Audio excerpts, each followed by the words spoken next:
नमस्कार. आज अमलनारायण बजाज हॉस्पिटल इथे एक नवीन खासदार ट्रीटमेंट संदर्भात पण इथे इन्स्टॉल करतो आहे आणि आपण भाग्यवान आहोत की आपल्याकडे औरंगाबाद शासकीय रुग्णालय कॅन्सर हॉस्पिटलचे सर आहेत गायकवाड सर. अमलनारायण बजाज हॉस्पिटलचे CEO डॉक्टर जॉर्ज फर्नांडिस आहेत आपल्यासोबत. आणि आज आम्हाला भाग्यवान वाटतं की काही मोजक्या हॉस्पिटलपैकी आपलं हॉस्पिटल असं आहे जिथे हे बॅकीथेरपीचं युनिट इन्स्टॉल झालेलं आहे, जे की कॅन्सरच्या ट्रीटमेंटमध्ये महत्त्वाचं उपकरण आहे. सगळ्या मराठवाड्यातून आपल्याकडे या ट्रीटमेंटसाठी पेशंट येतात आणि त्या सर्वांना आपण इथे या हॉस्पिटलमध्ये आम्ही सेवा देतो आहे. या उपकरणाद्वारे अजून चांगली सेवा त्यांना मिळेल, कारण हे अतिशय अत्याधुनिक असं हे उपकरण आहे जे की इथल्या रुग्णांना आणि सर्वसामान्य जनतेला अतिशय उपयोगी पडेल. त्याबद्दल मी हॉस्पिटलचं आणि मॅनेजमेंटचं धन्यवाद करून माझे 2 शब्द संपवतो. सर्वांना नमस्कार.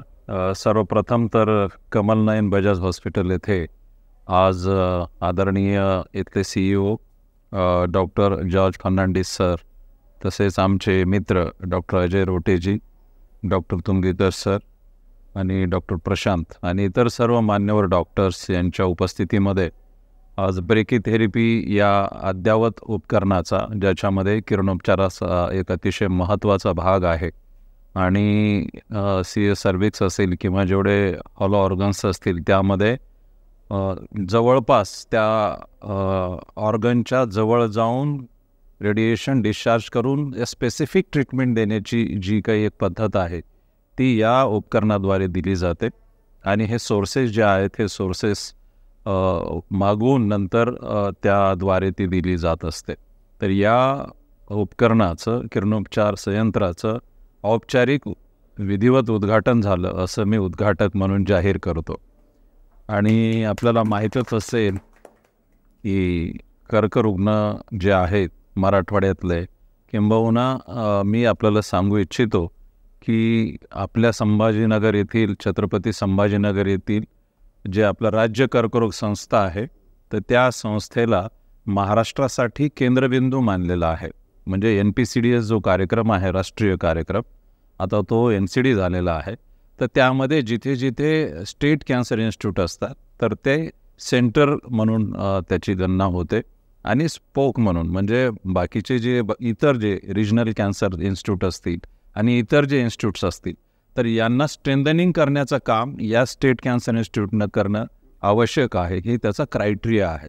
तर या अनुषंगानं मला असं वाटतं की जेवढे काही अकॅडमिक इथून पुढच्या ज्या ॲक्टिव्हिटीज होतील किंवा रिसर्च ओरिएंटेड होतील किंवा ट्युमर बोर्ड असतील किंवा डिसीज मॅनेजमेंट DMG जी म्हणतो आपण त्यांना, तर याद्वारे मला असं वाटतं की आपल्याकडचे काही दुर्मिळ रुग्ण, आमच्याकडचे आणि दोन्हीकडचे तज्ज्ञ ऑनलाईन बसून जर याविषयीचा जर न्यायनिवाडा केला आणि त्याचं पुढची ट्रीटमेंट, प्रोग्नोसिस आणि त्यातले सगळे जे संभाव्य धोके आहेत आणि चांगली पद्धत कशी देता येईल, तर याविषयी निश्चितच मला असं वाटतं की शासनाच्या वतीनं मी आपल्याला अभिवचन देतो की यासाठी आपण संयुक्तरित्या प्रयत्न करूयात.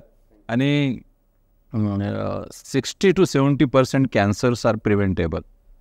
मी प्रिव्हेंटिव्ह ऑन्कॉलॉजीचा डॉक्टर आहे.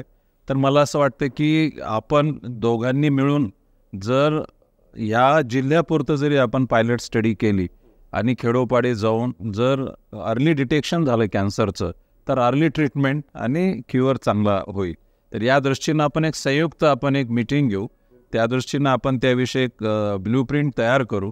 यासाठी सन्मान्य अधिष्ठाता डॉक्टर शिवाजी सुकरे सर यांच्याशी मी बोलतो आणि आपले मंत्री महोदय, सचिव महोदय, आयुक्त महोदय आणि संचालक महोदय हे सर्वच फार आग्रही आहेत की प्रिव्हेन्शनवर त्यांचा भर आहे. इव्हन टाटाचे आमचे अकॅडमिक डायरेक्टर शर्मा सरसुद्धा, डॉक्टर शर्मा सरसुद्धा यामध्ये आपल्याला मदत करतील. तर ह्यासुद्धा गोष्टीवर आपण काम करूयात. मला इथे आपण बोलवलं, संधी दिलीत आणि मी पुनश्च आपल्याबद्दल अत्यंत मनपूर्वक कृतज्ञता व्यक्त करतो की आपल्याच संस्थेच्या वतीनं आमच्या प्रिमायसेसमध्ये एक अकॅडमिक एक मोठी बिल्डिंग आपण उभी करून दिलेली आहे, त्याचाही फायदा येणाऱ्या जनरेशनला होत आहे. तर आपल्या या सगळ्या उपलब्धीबद्दल मी तुम्हा सर्वांचं अभिनंदन करतो आणि कर्करुग्णांसाठी आपण हातात हात घालू, सर्वजण मिळून ॲज अ मिशन म्हणून आपण काम करूयात. त्याच्यामध्ये सरकारी असेल किंवा खाजगी असेल असा कोणताही त्याच्यामध्ये भेदभाव न करता रुग्ण आपलं सेंटर असेल आणि आपल्या भावना त्यांच्यासोबत ठेवून नवीन नवीन उपचार पद्धतीद्वारे त्यांना कसं चांगलं बरं करता येईल यासाठी कटिबद्ध राहूयात. पुन्हा एकदा मला इथे बोलून आपण जो सन्मान केला त्याबद्दल मी अत्यंत विनम्रपणे आपल्याबद्दलची कृतज्ञता व्यक्त करतो आणि तुम्हाला शुभेच्छा देऊन माझं मनोगत संपवतो. धन्यवाद.